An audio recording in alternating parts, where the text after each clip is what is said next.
Je vais dire à quelqu'un plutôt, nous sommes bénis abondamment de toutes sortes de bénédictions en Jésus-Christ. La véritable cité de refuge où il y a le repos, la justice, la justification, la sanctification, tout c'est le Seigneur Jésus-Christ. Tout chrétien doit savoir qu'il est dans la cité des refuges. Il y a des prophètes, des apôtres, des évangélistes, il y a des docteurs qui enseignent aux enfants de Dieu pour que makamuna fongwama lokola yo avortaka yangone mabota na yo kangama lokola yo avortaka yangone vina yo beba. Non, ça ce n'est pas l'enseignement biblique.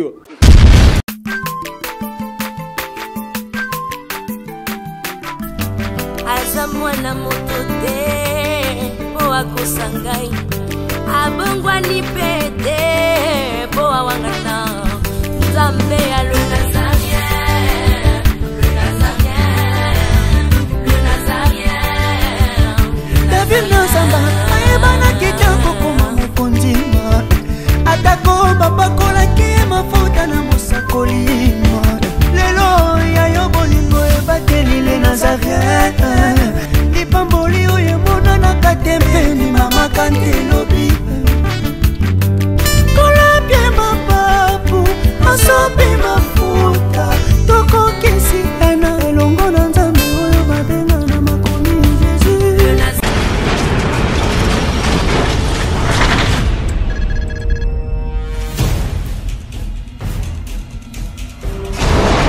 Bonjour bien-aimés dans le Seigneur, que le Tout-Puissant de Jacob vous bénisse.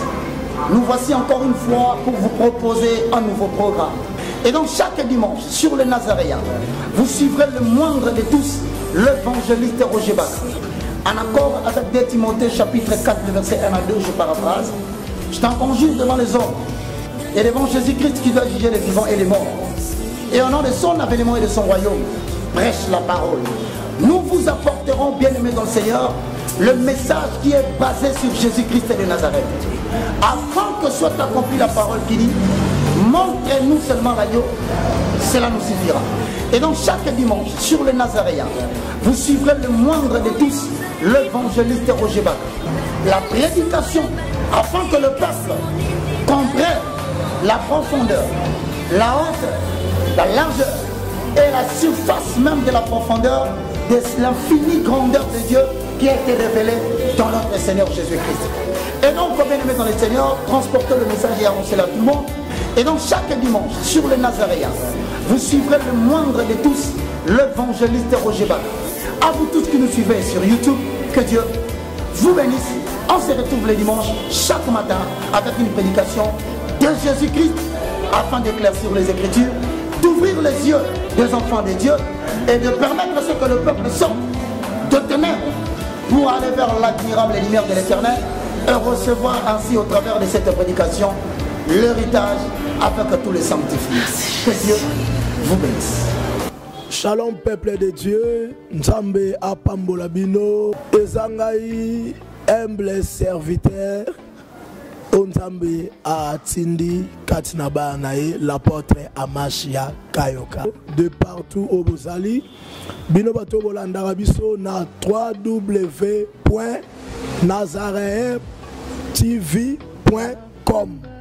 Nzambe apambola bino eloko tentolo bana bino mateya na biso oto bandotie la bino chaque dimanche pona bino ba boza na bandaku na yebi ke oza malamu mingi to bando partager liloba Nzambe pe to banda pe ko bondela pona bino parce que toza la besoin Nzambe a se manifester na vie ya bana Nzambe nyonso. C'est pourquoi Nzambe a pambola bino na nyonso oyo koleka. Ciao, Nzamba pambola.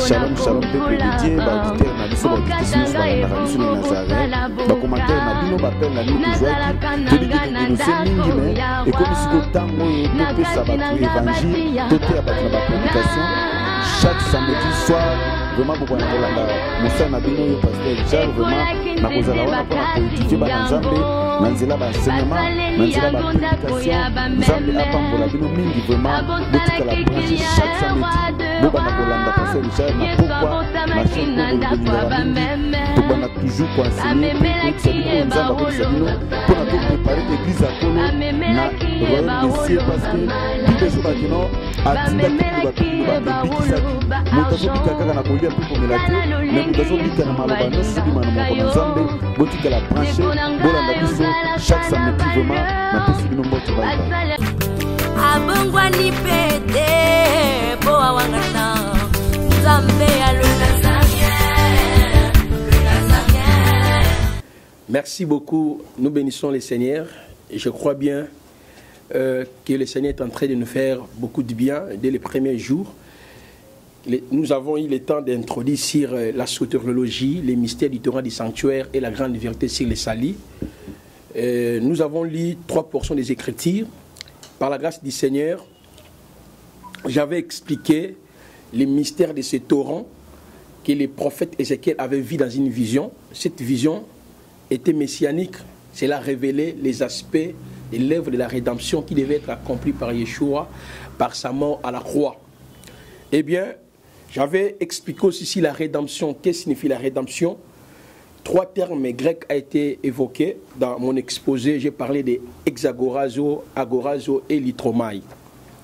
Et par la grâce du Seigneur, nous avons vu avec vous si la rançon. La rançon, c'est le prix qu'on paye pour la délivrance de la personne qui est en détention préventive. Et nous avons démontré plusieurs erreurs que les pasteurs, les prophètes, les docteurs nous enseignent à l'ère actuelle que Dieu a payé les sangs chez Satan pour nous délivrer. Ça, c'est une aberration à la lumière de la saine doctrine. J'avais démontré quant à la rançon, c'est le prix que Christ a payé, c'est le sang. Mais quand la Bible dit qu'il a payé les prix, c'est ce qu'on appelle la substitution. C'est-à-dire Dieu a substitué Jésus pour notre rédemption ou notre rançon. Parce que dans la rançon, dans la rédemption, il y a la rançon. Dans la rédemption, il y a la substitution. Dans la rédemption, il y a l'imputation. Dans la rédemption, il y a la justification. Dans la rédemption, il y a la glorification. Dans la rédemption, il y a la repentance, la conversion, la nouvelle naissance, la sécurité.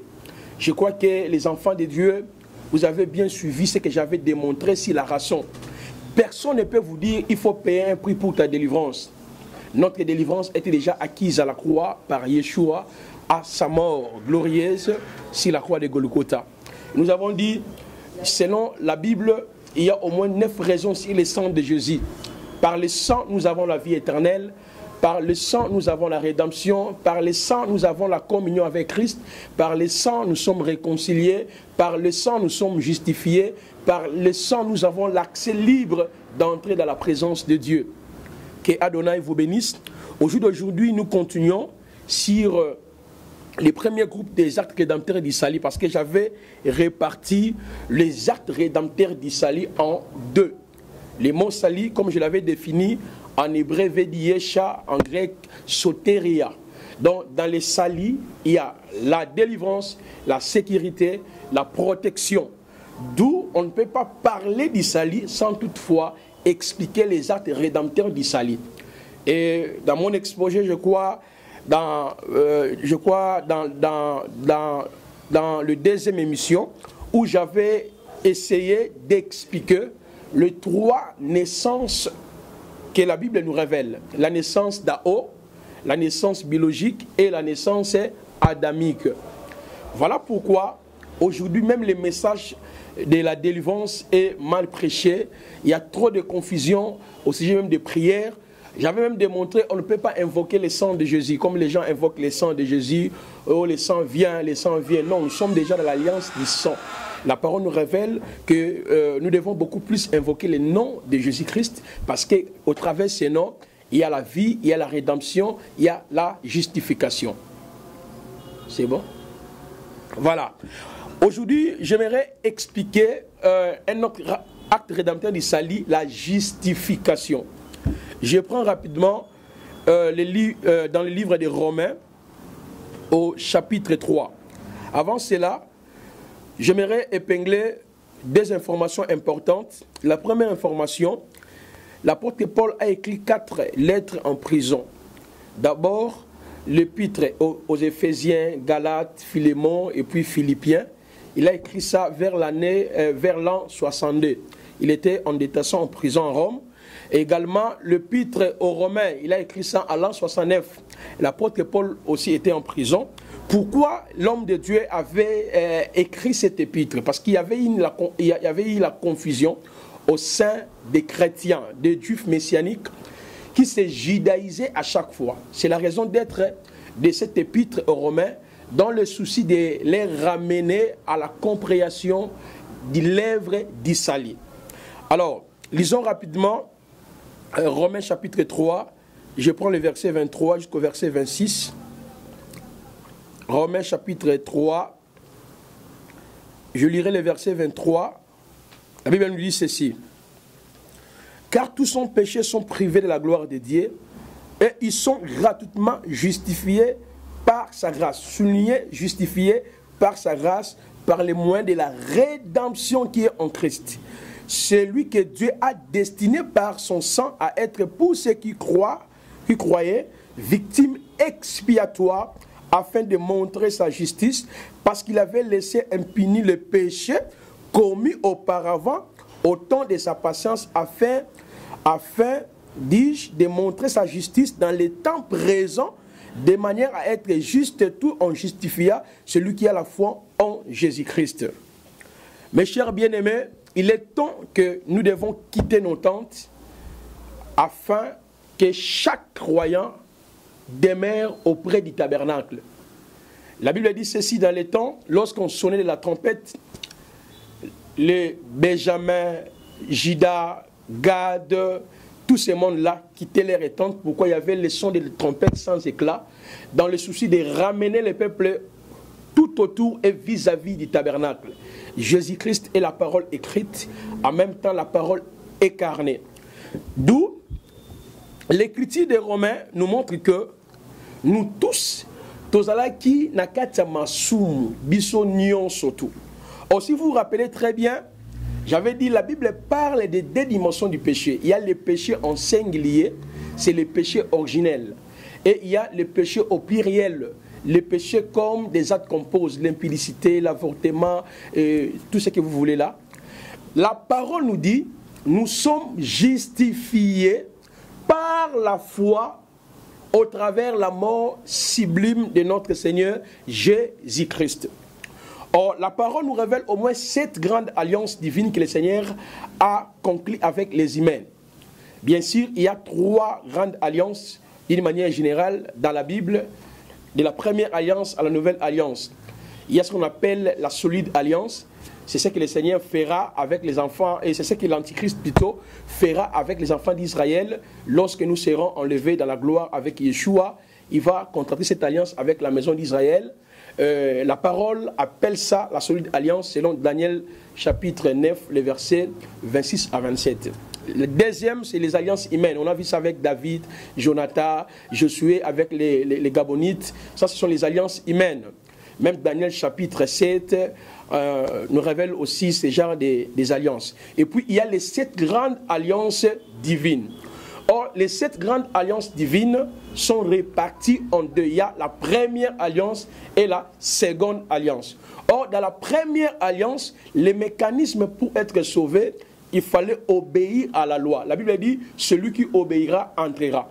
La promesse que le Seigneur avait faite au peuple d'Israël, c'était les Canaan. Mais dans la nouvelle alliance, les mécanismes que Dieu a établis pour être sauvé, c'est la foi. Donc, quand nous acceptons l'évangile, nous sommes justifiés. Or, la justification, c'est la conséquence directe du pardon. Parce qu'à la croix, lorsque Christ s'est donné, étant une rançon, le prix, étant une substitution, afin d'accomplir la rédemption, la Bible nous dit clairement, cette œuvre qui a été accomplie par Yeshua nous a justifiés. Quand nous retournons dans les termes juridiques, le verbe justifier veut dire tout simplement acquitter, déclarer quelqu'un juste. C'est comme lorsqu'il y a un procès, il y a deux parties toujours, vous plaidez pour une citation, je ne sais pas moi. Alors maintenant, le juriste ou l'avocat général, il peut déclarer que non, la personne est juste. La personne qui est juste, c'est la personne qui est acquittée du jugement qui pesait sur lui. C'est comme nous, Romains nous dit, les péchés d'autrefois pesaient sur nous. Mais grâce à la mort de Jésus-Christ, nous sommes justifiés. J'aime ce que le frère a chanté. Jésus, tu m'as aimé, ton sang m'a racheté. Voilà, les cantiques là, j'aime ça beaucoup. Dans l'Ancien Testament, le verbe justifier est employé au moins 39 fois. Lorsque vous lisez les Tanakh, qu'on appelle la Première Alliance ou l'Ancien Testament, le verbe justifier est employé 39 fois. Dans le Nouveau Testament, l'apôtre Paul s'est servi de ces verbes plus de 29 fois lorsqu'il parle de l'œuvre de la justification. Pourquoi je suis en train d'insister sur la justification? Parce que tu verras des chrétiens, à des fois, lorsqu'ils se mettent devant le Seigneur, ils commencent à dire, oh, Nzambeli Sangai, ton abane kokola, yangonga na vortaki, yangonga melanga le malheur na bomo inangai, Nzambeli Sangai, parce que na ibaki, yangonga le malheur na bomo inanga. Ça, ce sont des faux enseignements quant à l'œuvre de la justification. Une fois que nous acceptons la parole, Dieu nous justifie. Parce que dans la justification, il y a l'imputation. C'est-à-dire, ma B.O. ezalaki kati na biso et commune ya Jésus Christ. Oh, il est merveilleux. Donc, tout ce qui était lié en nous, comme péché en singulier, péché en pluriel, Yesu akamati yango nyonso et commune à compte na ye. Donc, dans la justification, il y a l'imputation. Kozwa likamboya. Obiso nyonso tout automaki dans les péchés. Alléluia.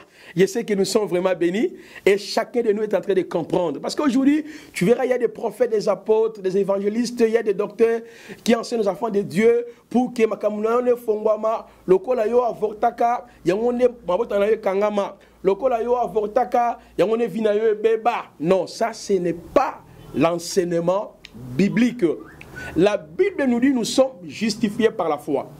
J'aimerais maintenant expliquer l'ombre de l'œuvre de la justification dans la première alliance. Dans cette histoire, je sais bien que nous tous, nous avons la connaissance minutieuse de cette histoire parce que cela est écrit dans la Bible. Chaque enfant de Dieu a le devoir de méditer la parole. Nous sommes dans le livre de Nombres, chapitre 20, plutôt Josué, chapitre 20, les versets 1 à 8. Et puis Nombres, chapitre 35, les versets 6 à 34. Là, je suis en train d'expliquer l'œuvre de la justification dans le 6 cités des refuges. Alors, lorsque nous lisons la parole dans Josué chapitre 20, les versets 1 à 8, également Nombres chapitre 3, les versets 6 à 34, et puis Deutéronome chapitre 4, versets 41 à 43, vous allez remarquer ceci. Parmi les 613 lois que le Seigneur avait promulguées par la médiation de son serviteur, le prophète Moïse, il y avait aussi une loi qui disposait la sauvegarde de tout celui qui serait, de tout celui qui commettra un préjudice lié aux dispositions légales. Exemple, je donne un exemple. Mutu aibelo ka mutu, mutu abomi mutu, mutu abomi ndekonaye, ou voilà. Alors le Seigneur avait mis en place cette disposition qu'on appelait le 6 cités de refuge, afin que les métriers à se réfugier dans Katia, 6 cités de refuge. Je n'ai pas le temps de lire toutes ces écritures, mais du moins, comme vous avez déjà eu l'occasion, la perspective d'écriture, chacun va méditer. Moi, je vais simplement libérer une pensée. Alors, remarquez ceci. Moïse, de son vivant, a joué qui 6 cités avant le traversée, il y a Jourdain. Avant que Israël ait traversé de l'autre côté Jourdain, le prophète Moïse a abundaki déjà bitumba bazwaki 6 villes au batiaki yango pona moto au salamabe akimakuna. Parce que celui qui devait entrer ou se réfugier dans le cité des refuges, celui qui tue son prochain involontairement. Mais cependant, celui qui tue son prochain par préméditation, pour lui, il n'y avait pas le refuge. Donc nous avons deux métriers. Selon la Bible, il y a celui qui tue involontairement et celui qui tue par la préméditation. Mais celui qui tue par la préméditation, pour lui, il n'y avait pas le refuge. Mais seulement à celui qui tue par celui qui tue involontairement. Alors maintenant, Moïse de son vivant a joué qui déjà les 3 premières villes à Pesakiango na Ribé, la ville de Bécher. C'est Ribé qui occupait cette ville. Deuxième ville, c'était Ramoth. C'est Gad qui s'occupait de la ville. Troisième ville, c'est Color, c'est Manassé. Qui tribu à Manassé, qui s'occupait de 3 villes. Même quand vous prenez le livre de Josué, chapitre 2, chapitre 3, vous allez voir aussi Ribé, Gad, Manassé, c'est jeune qui n'a autre tribu pour la conquête de Canaan, afin aussi que les autres bénéficient d'un pays promis par le Seigneur. Suis-moi très bien, parce que je suis en train d'expliquer l'œuvre de la justification dans le 6 cités des refuges. Alors maintenant, dans le livre de Josué, la parole nous dit, après la mort de Moïse, le Seigneur s'est révélé à Josué, son serviteur, lui a dit ceci, tu dois marcher selon mes lois, je serai avec toi comme j'étais avec Moïse. Et tout lieu foulera les plans de tes pieds, je te donnerai en possession. Vous le savez comme la parole nous révèle. Alors maintenant, après la conquête de Canaan, après le combat contre toutes ces nations-là qui occupaient le pays de Canaan, dans Josué chapitre 20, on nous révèle aussi maintenant les 3 autres villes. Donc d'où nous avons les 3 premières villes conquises par Moïse avant la traversée du Jourdain. Il y a aussi les 3 autres villes où Josué a joué après bataille, il y a Bakanaïen. De l'autre ville là, c'était de Kedesh, c'est Nephtali qui occupait cette ville. J'expliquerai pourquoi Gad, pourquoi Ephraïm, pourquoi Manassé, pourquoi, il y a un pourquoi.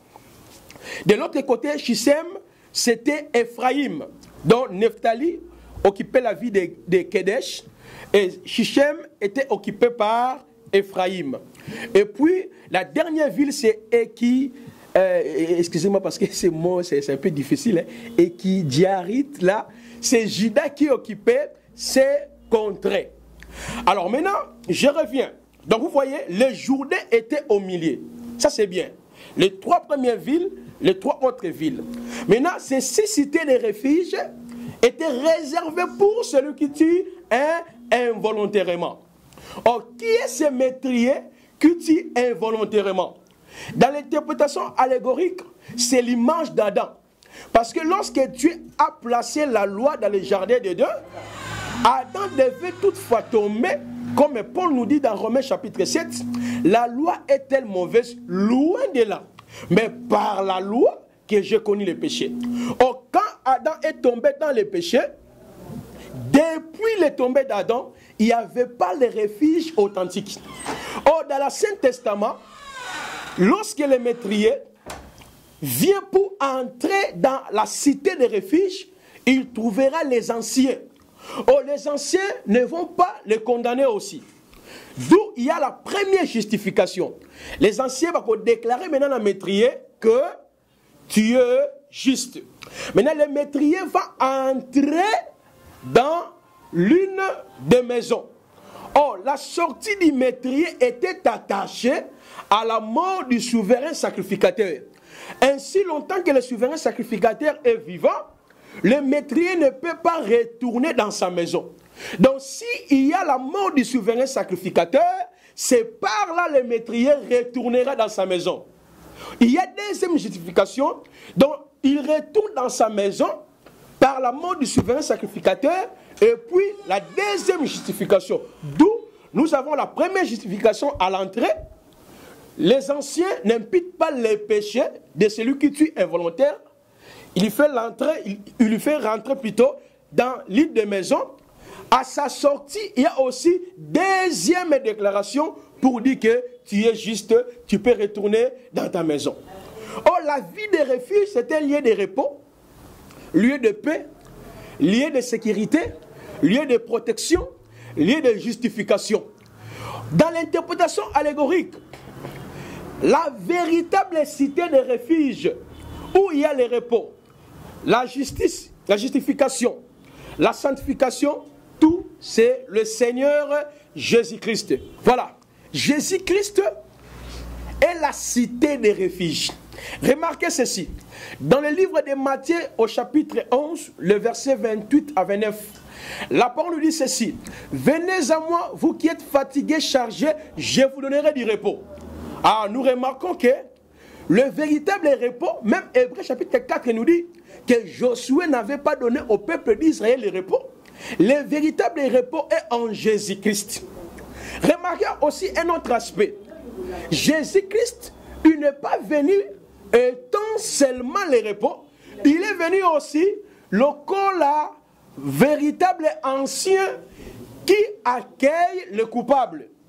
Or, lorsque nous prenons l'histoire de la femme adultère dans Jean chapitre 8, lorsqu'on avait amené la femme, selon la loi de Moïse, la femme devait être lapidée, tuée. Mais Jésus-Christ n'avait pas condamné la femme adultère. Là, maintenant, Christ accomplit l'aspect des anciens qui occupaient ou les gardiens de la cité de refuge. Donc, en même temps, Jésus est la cité de refuge. En même temps, Jésus est l'ancien qui nous justifie.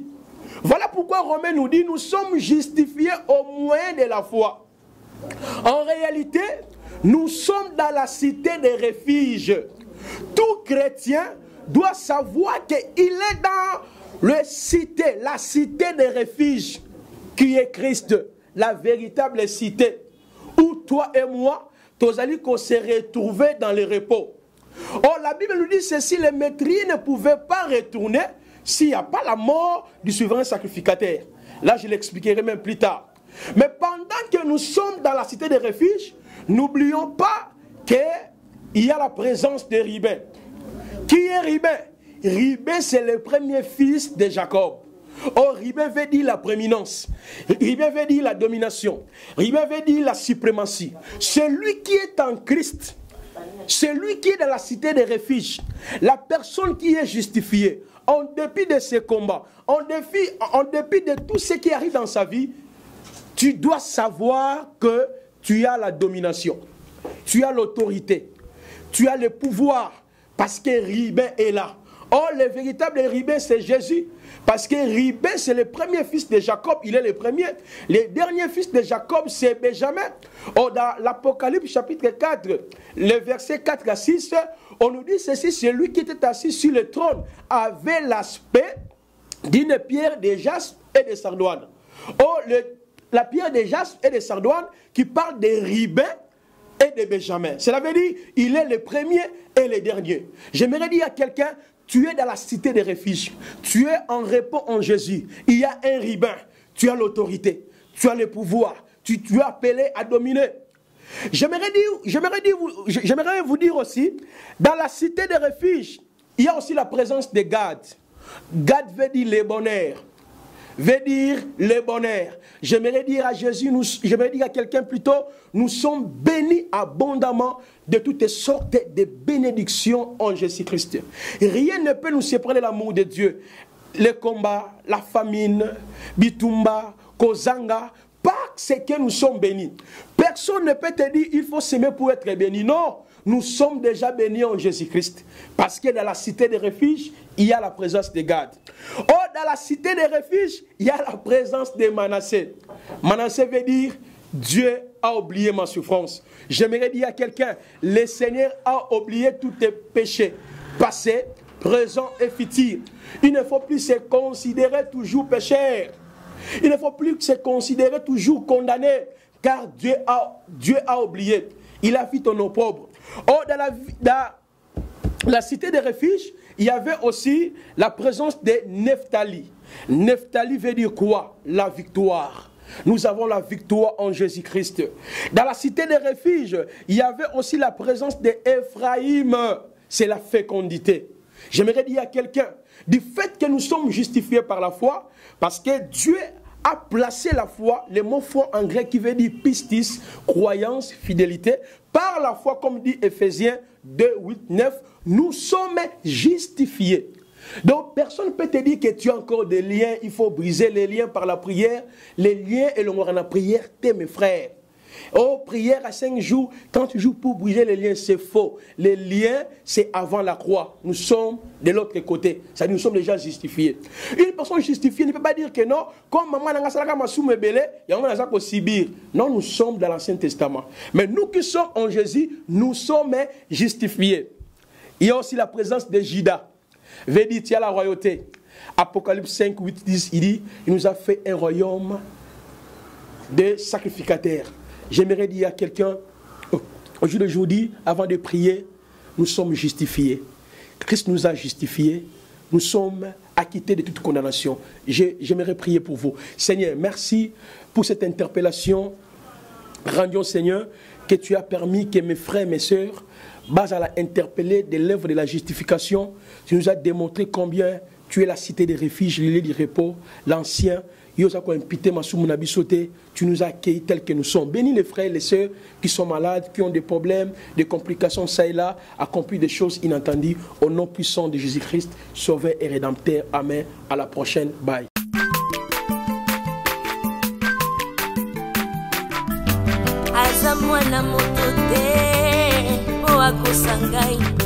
Abongwani pe